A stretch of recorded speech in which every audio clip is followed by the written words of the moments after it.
Friday. Paycheck day. Not wired. Printed. Your manager hands it over. Yellow envelope, your name spelled wrong on the outside. You open it right there in the parking lot because you can't wait until you get home. $1,847. After taxes. After everything.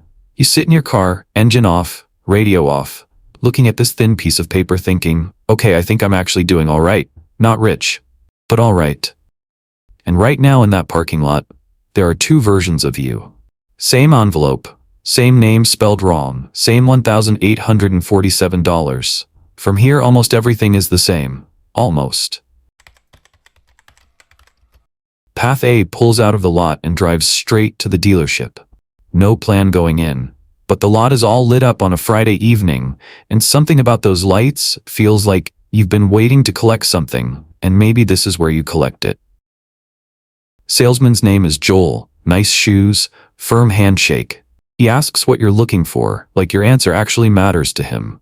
You say something practical. He shows you something that isn't. $41,000 SUV. Dark gray. Leather seats. The kind of car that makes you feel like you belong in whatever parking lot you pull into. You ask about the monthly payment.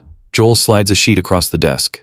$614 a month. 72 months. You do the monthly math, not the real math. Tight, but doable. You sign page 7 without reading page 8. Nobody reads page 8. Page 8 is where the interest lives.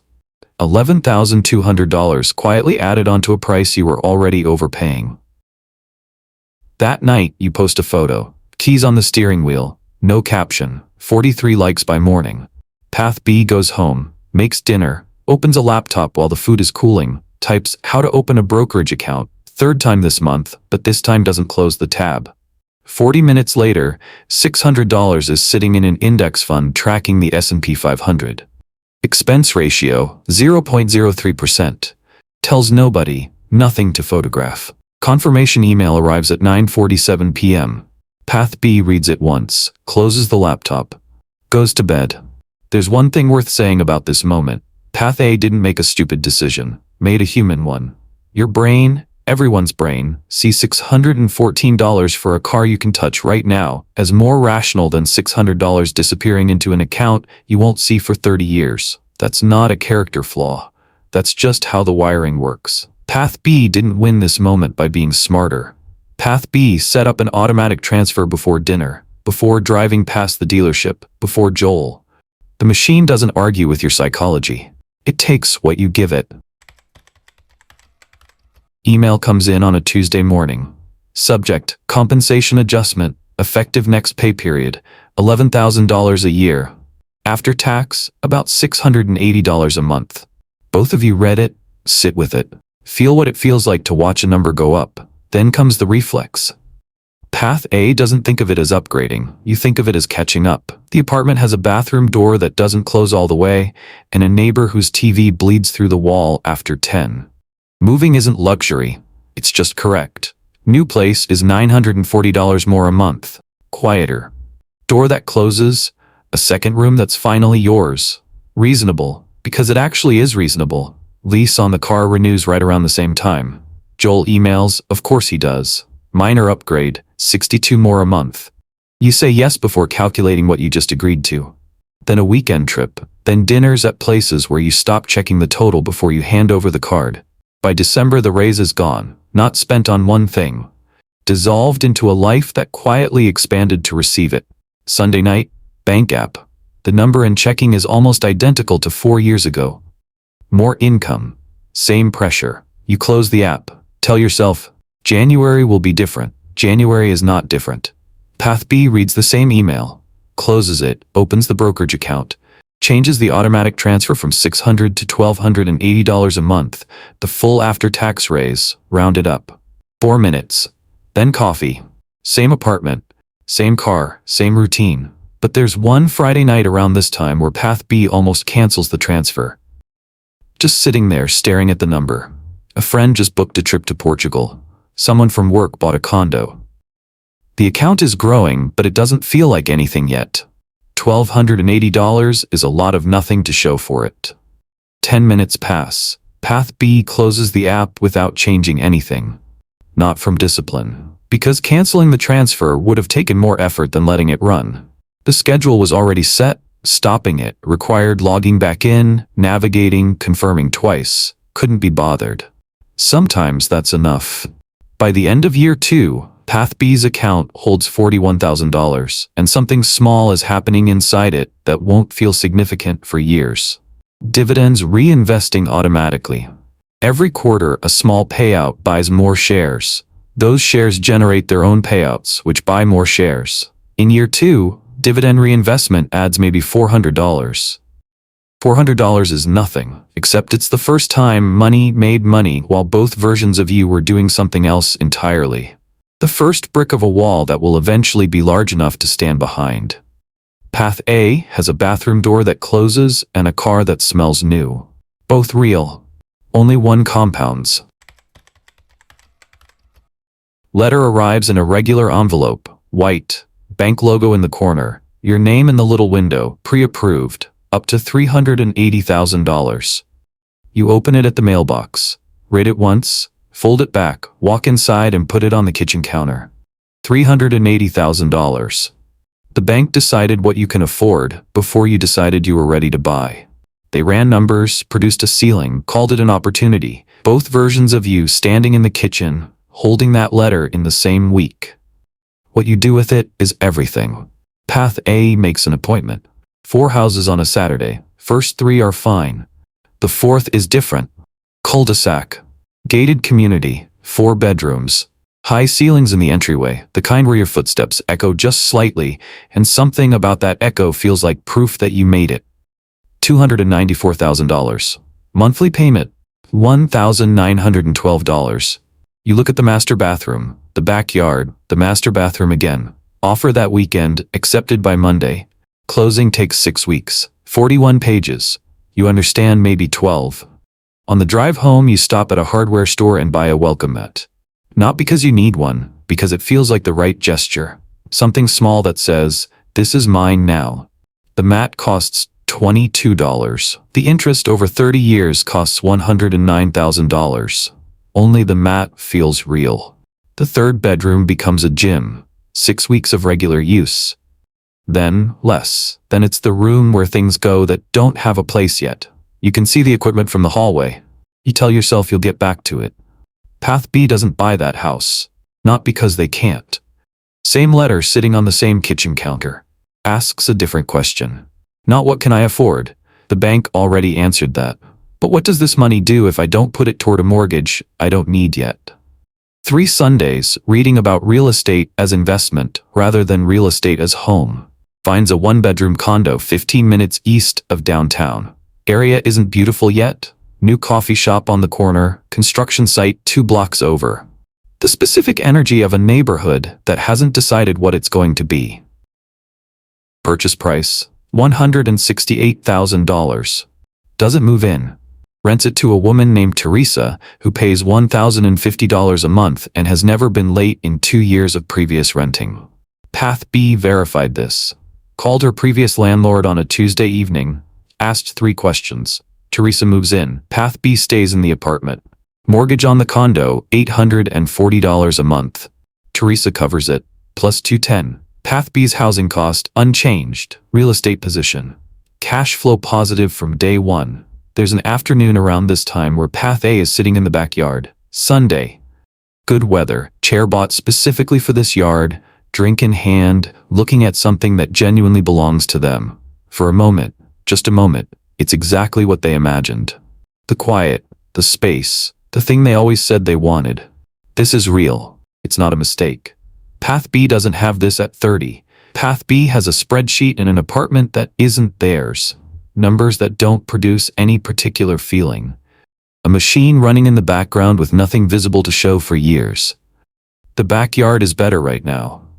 The spreadsheet is better at 65. Wednesday evening. Nothing special about it. Leftovers.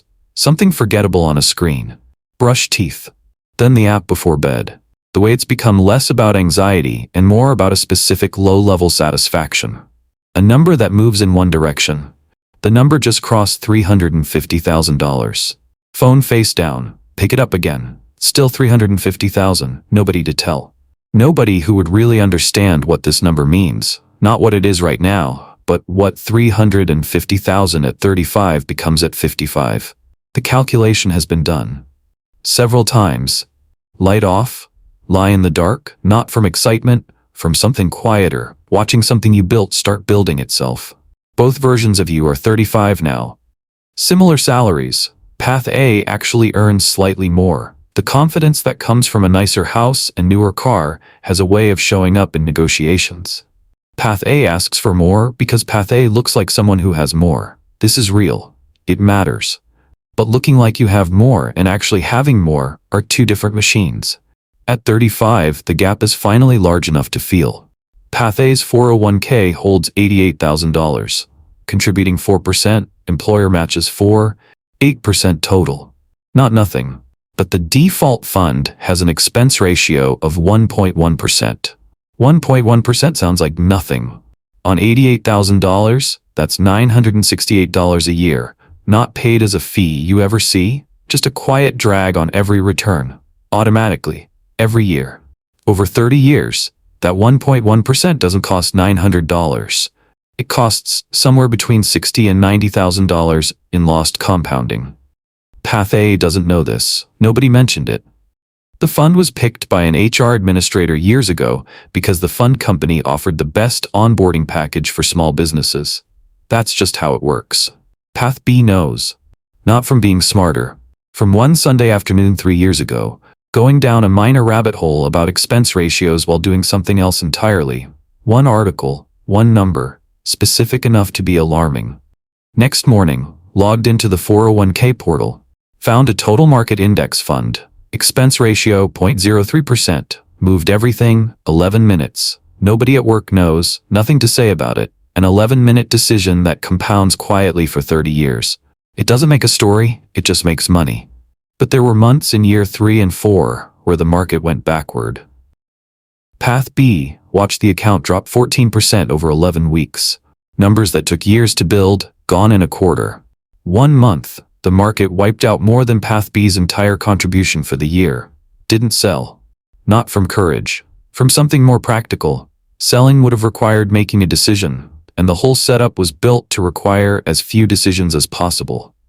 Money went in automatically. Selling required logging in deliberately, navigating multiple screens, confirming twice. Couldn't be bothered. The market recovered. The shares bought during the drop were worth more 18 months later. Path B didn't feel like a genius when that happened. Felt relieved. There's a difference. Path A is at a company event around this time. Late summer. Outdoor thing. Mandatory in the way optional things sometimes are. Garrett, 12 years at the company, the kind of person who remembers details about your projects you've already forgotten, mentions something about index funds. Not a lecture, just passing. I've been maxing out since I was 24, he says. It's boring but... shrugs. Doesn't finish the sentence. Path A nods, moves on. Drives home thinking, I should look into that. For real this time. Before bed, opens the 401k app, finds the fund list, sees the expense ratio column. Sees the 1.1%, sits with it, changes nothing, tells themselves they'll call HR Monday. Monday, a deadline, a meeting that runs long. Garrett stops by about something else. The call doesn't happen. The fund costing $60,000 over 30 years doesn't send reminders. Doesn't call. Doesn't have a Joel with nice shoes. It just quietly takes. Here's what these two lives look like from the outside at 35. School pickup. Neighborhood barbecue. You'd guess wrong every time. Path A, nicer house, newer car, better fitting clothes. The ease of someone who has the visible markers of having made it. Path B, same car from 2 years ago, still renting. Nothing that signals anything. You'd hand the money to Path A. The money would be wrong. Meeting gets called for 9 a.m., no agenda in the calendar invite. Just a room number and everyone's name from the floor. When a meeting has no agenda and everyone's name on it, you already know what it is. You've known since yesterday, actually. From the specific silence of managers who are usually not silent. From the meeting that got quietly canceled. From Garrett stopping by your desk Tuesday afternoon for no real reason, staying 3 minutes longer than necessary, saying nothing important. You sit in the third row. VP of Operations speaks for 11 minutes. Restructuring, realignment, right-sizing. The words that all mean the same thing in different clothes. 22 positions eliminated across the division. Meeting ends. People file out. Both versions of you are in that room. Same chairs. Same fluorescent light buzzing slightly on the left side of the ceiling. Same 11 minutes. What happens in the body is different. Path A walks out and feels something they haven't felt in years. Not fear exactly. Something more specific. The realization that your life has been built to require a particular sequence of events, and that sequence is no longer guaranteed. Mortgage, $1,912 a month. Car lease, $641. Kids' activities, subscriptions, the dinners, everything that got added and never subtracted. All of it requires this job to keep paying what it pays. There is no margin. Path A has been responsible. Bills paid, showed up, performed. But responsible and free are not the same thing. Standing in that hallway at 40, Path A feels the distance between them for the first time with something close to physical weight. Back at the desk, spreadsheet open, real numbers this time. Savings, $42,000 cash.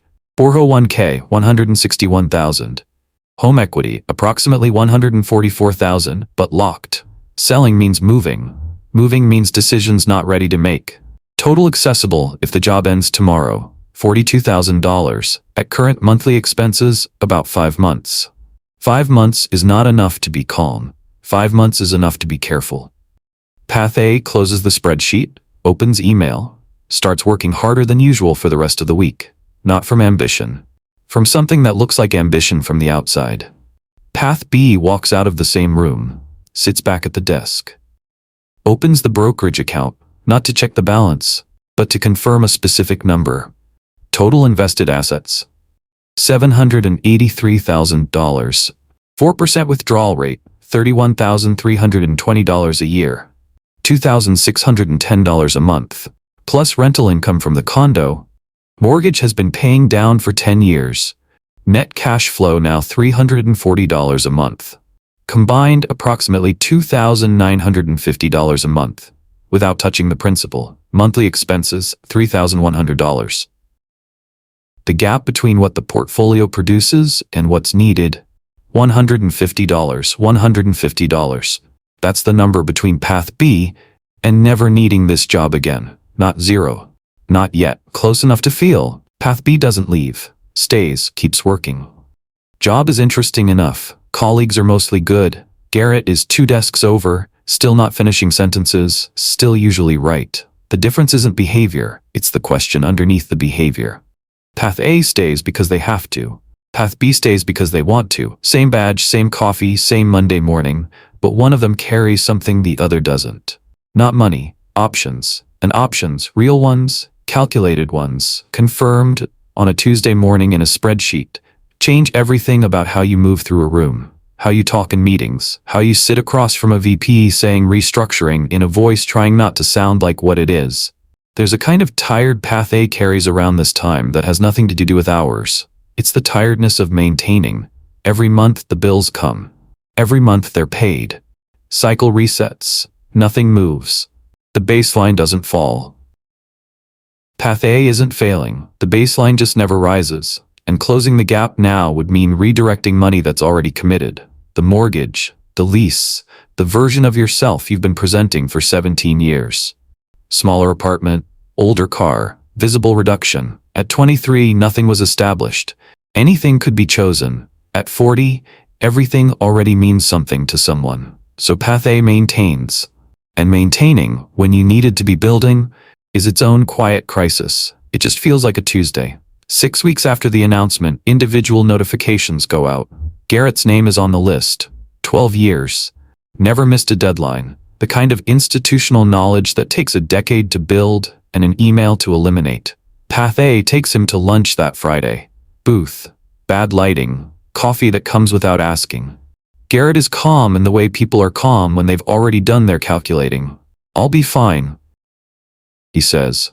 I've been putting money away since I was 24. I'm not thrilled, but I'm not scared either. No number. Doesn't need one. Path A picks up the check, drives back, sits at the desk where Garrett used to stop by, opens the 401k app, Changes the contribution from 4% to 9%. Right move. 6 years late. Still the right move. The machine accepts the change without acknowledgement. It always does. Saturday afternoon in October. Leaves on the ground. Sky doing something with the light. The kind of afternoon that feels like it should mean something but mostly just passes. Path A is in a hardware store. Not urgent. The kind of errand that fills a Saturday when the week was long. Faucet replacements for the guest bathroom. The one that's been dripping for 4 months. Path B is in the same aisle. That half second of recognition when you see someone outside the context where you normally see them. Hey, coffee across the street. 40 minutes. Easy stuff first. Work, kids, the neighborhood, a mutual friend who moved to Colorado. Then one of them asks the question that becomes available at 50. Are you happy with how things turned out? Not loaded, just honest. At 30, you're too busy building. At 40, too busy maintaining. At 50, you're old enough to look at the shape of things and ask whether the shape is the one you meant to make. Both answer honestly. The honest answers are more complicated than the gap between them suggests. Path A answers first. Yeah, mostly. Kids are good. House is good. Wish I'd done some things differently with money, but doesn't finish. Not because the thought is incomplete. Because finishing it means saying out loud something that's been sitting unspoken for a long time. What the unfinished sentence contains. I wish I'd started earlier. I wish I hadn't bought that car. I wish the retirement number looked different. I wish I didn't feel, every month, that low-level pressure of a life that costs exactly what I earn. I wish I knew at 23 what Garrett knew at 24. But the kids are good. House is good. Both true. Both real. Not nothing. Path B answers second. I think so. I made the right trade-offs. I don't know. I gave up some things early that I still think about sometimes. Also true. The trip that didn't happen at 27 because the transfer ran and the budget didn't flex. The years in an apartment that was fine but not wanted because the condo money was committed. The years watching other people's lives look more fully lived. Those years were real. The sacrifice was real. It just compounded differently than the spending did. Path A's financial picture at 50. House, worth approximately $480,000. Mortgage has 17 years left. Equity $212,000. 401k $308,000. Contribution raised to 9% after the restructuring scare. It helped. Not enough to close the gap, but it helped. Brokerage account opened 4 years ago. $31,000. Right idea? Late start. Total net worth, approximately $551,000. Monthly passive income, 0.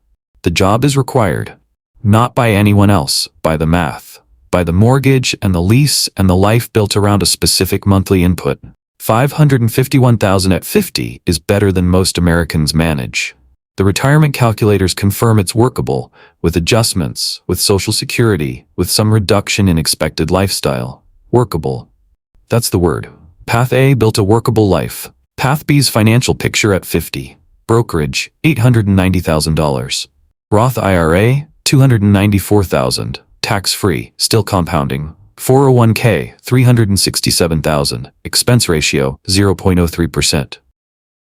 Teresa moved out 4 years ago. Bought her own place, no drama. Path B sold the condo. Net proceeds after payoff and costs, $141,000. Rolled into the brokerage. 2 years ago, Path B bought a small commercial unit in the neighborhood that had finally decided what it was going to be. Monthly net income, $840. Total net worth, approximately $1,890,000. Monthly passive income, $840, growing. Job is still there? Still showing up. But somewhere in the last 2 years, Monday mornings changed texture. The meetings that felt mandatory started feeling optional. Not because they are, technically they're not. But Path B has run the calculation enough times to know that if the job ended tomorrow, the account sustains everything indefinitely. That knowledge changes how you sit in a room. You listen differently when you don't need anything from it. Back at the coffee shop. Second cup. Light has shifted. One of them needs to get back. Path A looks across the table. You always seemed like you had it figured out. Path B shakes their head. I just automated things early. I didn't have it figured out. I had it automated. Different thing. Path A is quiet for a moment, thinking about the tab that got closed, the calculator found on a Sunday night, the HR call that never happened. Yeah, they say. I think I knew what to do. I just kept not doing it. No judgment in the room. No trophy. Two people in their 50s with leaves outside, and the particular honesty that comes from being old enough to see the shape of things. What sits between them unspoken isn't the money. It's the question each of them will wake up with tomorrow, and the day after. For the next 15 years, Path A drives home, looks at the house from the car before going in. Good house. Ceilings still do that thing with the sound in the entryway. The yard is the yard they always wanted. Sits for a moment. Engine running, radio off. The way they sat in a parking lot 27 years ago, holding a piece of paper with their name spelled wrong. Email arrives on a Thursday morning. Subject: Senior Director Opportunity, Confidential, Real Recruiter, Real Company. The package is in the third paragraph. Base salary $174,000 plus bonus plus equity. More than Path B currently earns. Significantly more. Read it once. Twice. Close the laptop. The work would be meaningful. The team sounds like the right kind of difficult. The problem is, one Path B has thought about from different angles for years. But for the first time in 40 years of evaluating opportunities against need, they don't need it, and don't need it, and don't want it arrive at exactly the same answer. That has never happened before. Open the laptop. Polite reply. Thank the recruiter. Decline. Send. Close the laptop. Make coffee. Stand at the window. Not really thinking about much, just standing. Both versions of you are 65 now. The working years are ending. Not dramatically. No bell, no plaque. It just slows. Emails fewer, meetings shorter. The urgency that defined your 40s and 50s loosens its grip. And in that loosening, something becomes visible that was always there but never had enough quiet around it. The shape of what you built. Path A retires at 65 because 65 was always the plan. Not because the number said they could, because the calendar said they should. 401k, $482,000. 9% contribution sustained for 25 years, compounded into something real. Not enough to be easy, enough to be possible. Brokerage, $94,000, started late, grew steadily, a decade of correct behavior that couldn't fully make up for 2 decades of delay. House, paid off 3 years ago, worth approximately $610,000. Equity real but locked. Selling means moving. Moving at 65 means decisions not ready to make. Social Security projected $2,140 a month. 4% from retirement accounts, $1,920 a month. Social Security, $2,140 a month. Combined, $4,060 a month. Monthly expenses adjusted down, $3,600. The math works. Barely. No margin for the things not in the spreadsheet, the medical bill that arrives without warning, the roof, the grandchild's birthday you want to make significant. Workable. The calculators use it like it's neutral. It isn't neutral. Workable means you can't make mistakes. Workable means the margin is thin enough that one unexpected thing changes the calculation. Workable means some portion of every month is still the same arithmetic you've been doing since you were 23. The arithmetic never stopped. You just changed what the numbers were. First month of retirement. Evening, house quiet, kids grown, yard is the yard. Path A opens a notebook, paper not a screen, and writes down what they have, what they need, what the gap is. Gap is manageable. Closes the notebook. The faucet in the guest bathroom is dripping again. Fixed it 8 years ago. Started back up last spring. We'll get to it. Looks at the notebook on the table. Thinks about the Sunday night 37 years ago when a calculator appeared on a screen and didn't get returned to. Not regret exactly. More like curiosity. What would the number be? Doesn't open the calculator. Some questions are better left as questions. Path B's financial picture at 65. Brokerage, $1,640,000. Roth IRA, $612,000, tax-free, 42 years of compounding, never touched. Never taxed on the way out. 401k, $489,000. Commercial property sold 2 years ago when the neighborhood matured and the offer was right. Net proceeds, $380,000. Folded into the brokerage. Total investable assets, $2,741,000. 4% withdrawal rate, $9,137 a month. Social Security, $2,140 a month. Combined, $11,277 a month. Monthly expenses, $4,200. Gap between income and expenses, $7,077 every month. Not surplus, in the way surplus felt at 30 when you were scraping. Just space. Enormous, quiet, permanent space between what comes in and what goes out. The number that matters most isn't the monthly income, it's what's happening to the principal. $2,741,000 at historical averages grows by roughly $274,000 a year. Path B withdraws $109,000. The account is growing faster than it's being spent. The machine, after 42 years of being fed, now produces more than a human life requires. It doesn't need Path B anymore. Hasn't for a few years, it just keeps running. They have lunch sometimes. Path A and Path B. Same diner. The one on Clement Street with booths slightly too small and coffee that comes without asking. On and off for 30 years. More frequent in the lean years. Less when neither had time. Now they have time. Both of them. For different reasons. They talk about the kids. Travel. Path B went to 4 places this year they always said they'd get to.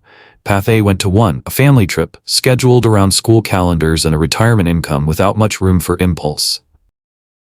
They talk about Garrett, retired at 58, early package from a different company, moved somewhere with better weather, sends a photo occasionally. They talk about years that went fast and years that went slow. The strange arithmetic of decades that feel short and weeks that feel long. What they don't talk about is money. Not directly. Because at 65, the gap between them isn't really a conversation anymore. It's just the shape of 2 different lives that started from the same place and went somewhere different. Not because of talent or luck or some fundamental difference in who they are. Because of small, quiet, unremarkable decisions made in parking lots and at kitchen tables and on Tuesday evenings and Sunday nights, with a laptop open and a calculator that got found and returned to. Or didn't. The final accounting. Path A. Total net worth. Approximately $1,186,000, including home equity. Investable assets. $576,000. Monthly income. $4,060. Monthly expenses, $3,600. Margin, $460. Status workable. Path B. Total investable assets, $2,741,000. Monthly income, $11,277. Monthly expenses, $4,200. Margin, $7,077. Status free. Total gap at 65, approximately $4,200,000. Built from the same paycheck. $1,847. Same Friday, same parking lot. Somewhere right now it's a Friday afternoon. Someone is sitting in a parking lot. 23 years old, first real job. Check in hand, printed, not wired, because the company is small enough that HR still does it this way. Name spelled wrong on the envelope. They don't notice. Or they notice and don't care because the number inside is the only thing that matters right now. $1,847. Engine off, radio off, just the check, and the feeling of holding something for the first time that proves you've arrived somewhere. Not all the way, but somewhere. They don't know yet that this is the first question in a 40-year conversation with a machine that doesn't care about their name or their ambitions or the way a parking lot felt on a Friday evening when everything still seemed possible. The machine only knows what it's given.